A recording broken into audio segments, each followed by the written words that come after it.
屏东女中昨举办园游会，所有学生啊伫咧单位使用雅士炉时，若唱衫是无细力去吸着火，全烧起来，造成腹肚烫伤。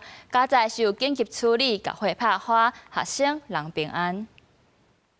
救护车一开入屏东女中，学生赶紧倒带到事故所在。因为园游会活动现场有一个高二女学生，和世代雅士炉的火烧着顶衫，也造成伊腹肚烧着伤。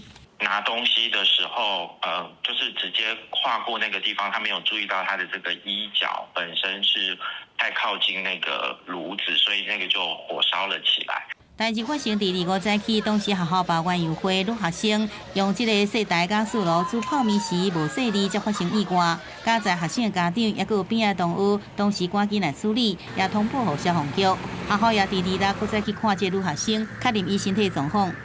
我们需选择底座大小适当的锅具，在使用卡式炉时，需确认自身及周遭没有任何 危险可能引发火灾的可燃物。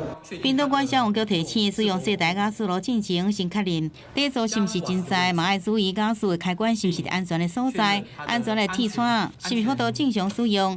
雅士罐装落了后，确认无过样声音，也是雅士味，才阁开雅士。使用过程要注意风向、鼎的大小，嘛要随时有人注意路火，才有法度确保安全。记者综合报道。